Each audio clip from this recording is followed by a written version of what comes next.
Hello and welcome to Mississippi Insight. I'm Melanie Christopher, sitting in this week for Byron Brown. This week, the state legislature kicks off the 2022 session, and the man with the veto pen talks about his priorities. Governor Tate Reeves, the state's top Republican, talks with 12 News about teacher pay raises, income tax elimination, and much more.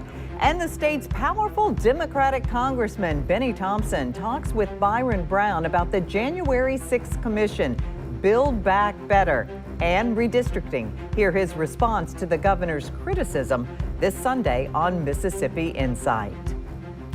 Governor Reeves worked the media circuit Monday, a day before the legislative start of the new year. Now, this will be a busy session. Demands for teacher pay increases, medical marijuana law, redistricting, and appropriation of billions in added revenue and federal stimulus funding.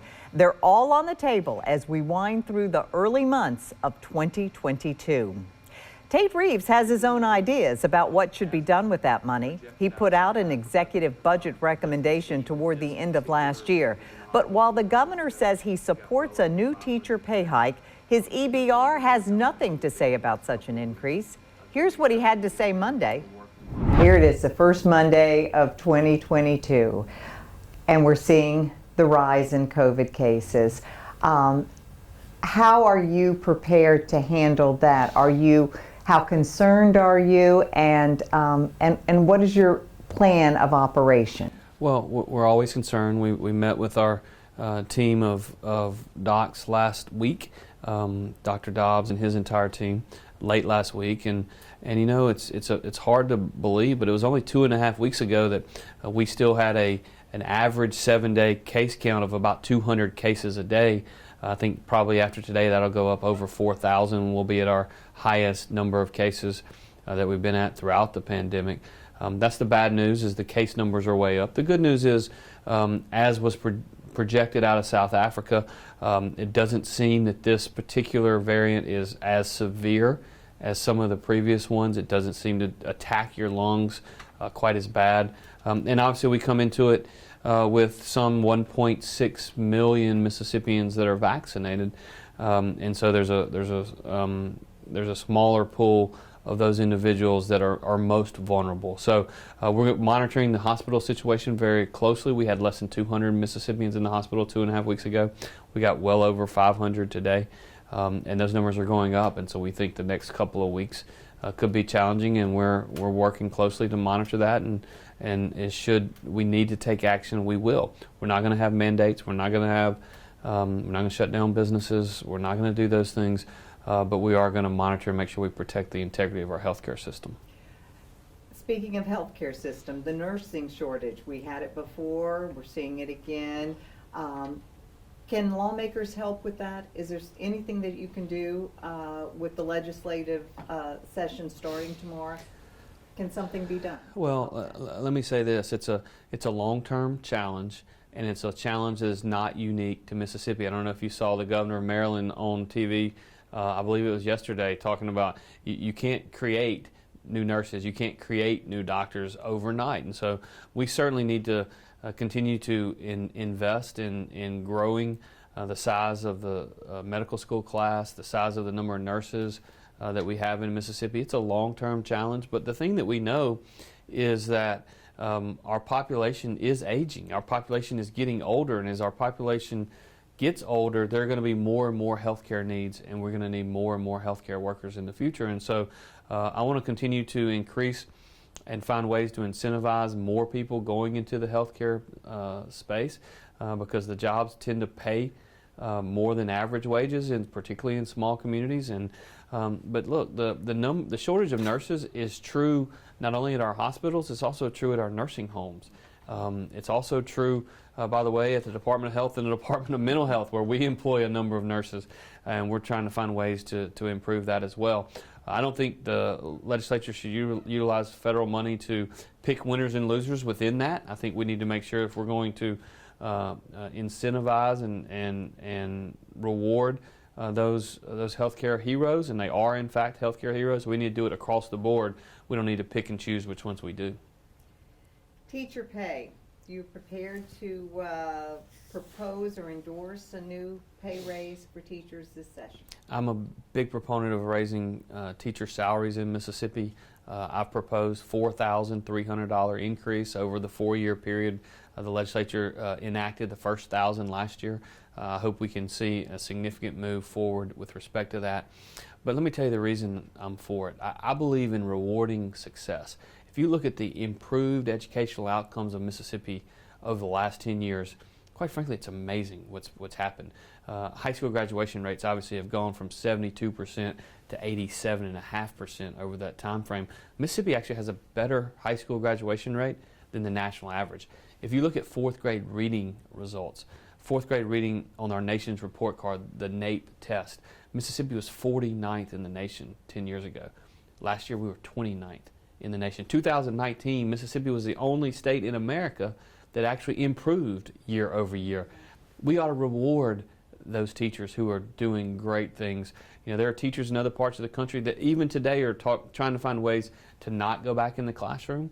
Our teachers have been in the classroom since July or early August of last year, and they've been teaching these kids, and they've done great work, and I think we ought to reward them with improved teacher pay. Do you feel the time is right now for the elimination of state income tax? And how do you tell the people of Mississippi that it's not just going to benefit the people who have? Well, I will tell you, in our state, the individual income tax. Now, we eliminated the 3% bracket 6 years ago, but it's after you have $18,000 of individual income, you start getting taxed at the state level. So anyone who earns more than $18,000 in what would otherwise be taxable income, you start benefiting from the elimination of the individual income tax. When I think about where we're situated geographically, it doesn't take a genius to figure out that with Texas to our west and Florida to our east and Tennessee to our north, all of whom have no income tax, we are at a competitive disadvantage because of that individual income tax when we're talking about job creation and bringing better and higher paying jobs to our state. And so I think we have to eliminate it to remain competitive. The good news is we are at a point in time where last fiscal year we collected over $1 billion more in income, in revenue at the state level than we had projected. In the first 6 months of this fiscal year, we're over $500 million to the good again. And so by the end of this fiscal year, we're probably going to be $2 billion to the good, which is more than even the ARPA funds, the $1.8 billion that is coming in from the federal government. And so if we take this opportunity to invest those monies in long-term opportunities to make a long-term difference, we can go a long way towards not only investing in infrastructure and law enforcement and things that we need in the state, but also positioning ourselves where we can eliminate the income tax and still continue to see growing economy and growing revenues. We'll hear more from the governor in a bit, but next, Byron Brown's interview with Bennie Thompson, Democratic congressman for Mississippi's 2nd District. It's Mississippi Insight, only on 12 News.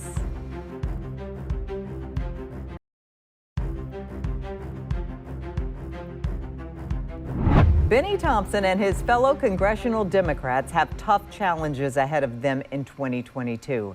Thompson's January 6 committee feels pressure to complete the crux of its work before the end of the year. On the legislative front, they face lingering questions about the so-called Build Back Better Act and whether it will finally pass in some form or another. November sees off-year elections that could change the balance of power on Capitol Hill. My colleague and Insight host Byron Brown spoke with Mississippi's Bennie Thompson Tuesday. What are your thoughts on the prospects of anything resembling the Build Back Better package and the Biden and Democrats' agenda? What are your thoughts on that going forward? Do you think you're going to see something coming out of that? Well, I think the way a bill becomes a law is it's a give and take. The Build Back Better program has significant opportunities for a state like Mississippi, just like the other packages we've had that have come to our state. We now have more federal investment in a state like Mississippi than we've ever had before. I've been one of those few people in the delegation to support it. If the opportunity come to support other investment like Build Back Better, that will help Mississippi, I'll support it again. Senator Wicker and myself were the only two people in our delegation who supported the infrastructure package. If you've been anywhere in Mississippi lately, you know we need as much money for our streets and bridges as we possibly can. So here's an opportunity for hundreds of millions of dollars to come to Mississippi to help fix our worn out streets. So I'm happy to be a part of it. If the opportunity presents itself, the last check, you know, money is green, and the money comes to our state for local officials to determine how to spend it. Let's talk voting rights legislation, and still, is it a priority for the House Democrats, and if so, why? Oh, no question. You know, I wouldn't be in Congress if it were not for the Voting Rights Act.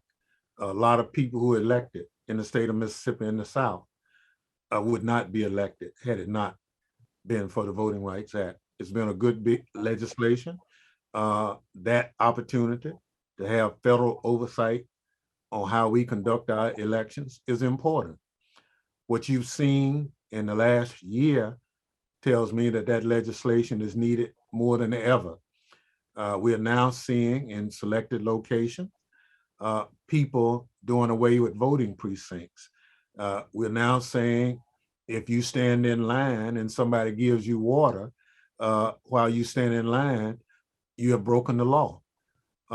You know, we should have a process of encouraging people to participate in the electoral process. They should want people to participate on who our leaders are. But what we are seeing is a pushback on that. So the John Lewis voting rights legislation that has already passed the House and being considered in the Senate will create opportunities so that anybody in America who's qualified to vote, who's registered, can vote. Voting should be a simple process. It should not be a complex process. Real quick before I let you go, talk a little bit about the pumps up there in the Delta and what's going to happen there. You sent a letter out there requesting that there be a review. Explain what that was all about.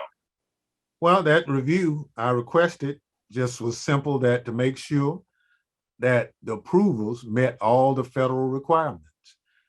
It came back that the approvals did not. I don't want to be part of any funding of a project that didn't meet the federal test.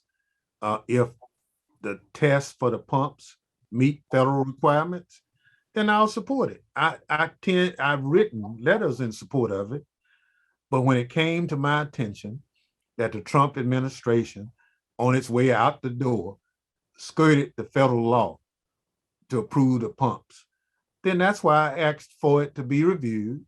It came back. You're absolutely right. We did not follow the federal law. Therefore, the pumps can't go forward. Now, if people come back and follow the federal law, then that's fine. You know, we have, in addition to that, we have a multi-million-dollar scandal going on in the state of Mississippi with the misapplication of TANF funds, that monies that were intended for persons on welfare, for job training, to get them into the mainstream of employment. We paid football players hundreds of thousands of dollars to give speeches they never gave. We paid wrestlers drug bills for which the money was illegal. I don't see anybody upset about that other than a few individuals.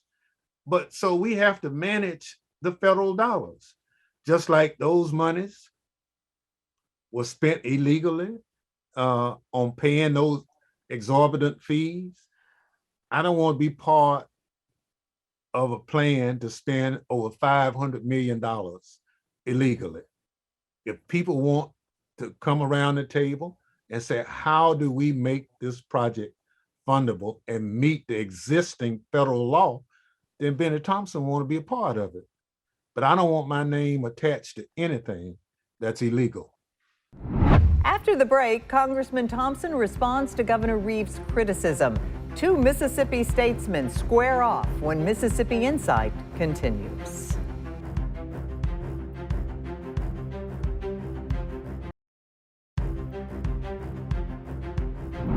Welcome back. We're just a few days past an anniversary that few of us observe happily. I'm talking about the January 6 attack on Congress. It was an assault designed to block congressional certification of Joe Biden's election victory in 2020. It's a historic event that remains under congressional investigation. It and the probe itself continue to split Americans down the middle. Again, here's Governor Tate Reeves, followed by Congressman Bennie Thompson. Well, obviously we're focused on the Mississippi Capitol and the Mississippi legislative session, and so I haven't thought much about how I'm going to spend tomorrow, much less how I'm going to spend 3 or 4 days from now.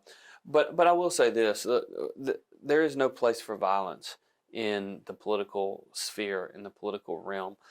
We are supposed to be passionate about what we believe in, and we're supposed to argue for our views, and those who are right will win the day in the long term. And so I don't think that there's any place for violence. One of the areas that made me most proud in my first year as governor is as there were marches in downtown areas all across America. Many of them turned violent, but in Mississippi, none of them turned violent because we had people that disagreed on certain issues, but they did so in a peaceful way. I remember when some of my friends who claimed to be on the right were protesting some of the things that we did. I made it very clear, even when they came to Jackson to protest, that while I disagreed with what they were saying, I would forevermore defend their right to protest because it's intrinsic and it's important and it's imperative within a true democratic society, and I still feel that way. How do you feel about the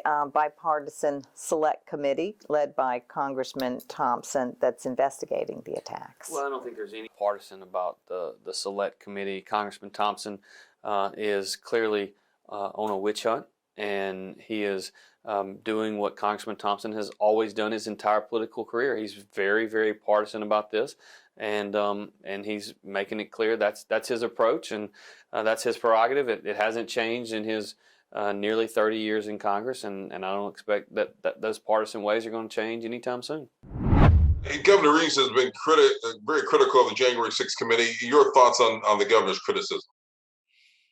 Well, all I can say is if he saw something on January 6th that the millions of people who saw themselves, then he need to tell us. But you saw law enforcement being assaulted by rioters. You saw windows being broken. You saw walls being scaled. You saw bear spray being sprayed on people who were sworn to protect the Capitol. We saw over 145 officers having to go to the hospital because of that activity. So if our governor defends that kind of activity, shame on him. You know, we are a committee formed by Congress to look into the facts and circumstances around what occurred on January 6th. I don't think any right-thinking American can be proud of what they saw on January 6th. They saw it with their own eyes. So if not wanting that to happen again is Bennie Thompson and others being partisan, then okay, so be it. But I can't see anybody upholding people breaking into the United States Capitol, wanting to hang the vice president, wanting to kill the Speaker of the House of Representatives, and cause harm to other members of Congress just because, for whatever reason, they thought the election was stolen. Normally in America, we settle our differences at the ballot box. Can you imagine if municipal elections were settled like January 6th? We'd have absolute chaos in this country. So I'm disappointed that the governor somehow sees the activities of our committee as partisan when, with his own eyes, he should have seen what occurred. There have been over 700 people charged with illegal conduct, some going to jail. They're looking for another 300 who have been identified as part of the group that broke into the Capitol, and they will be prosecuted too. So for our governor to call illegal activity partisan, then it's just unfortunate. Bennie Thompson, along with Tate Reeves, speaking to 12 News last week. We're back in a moment.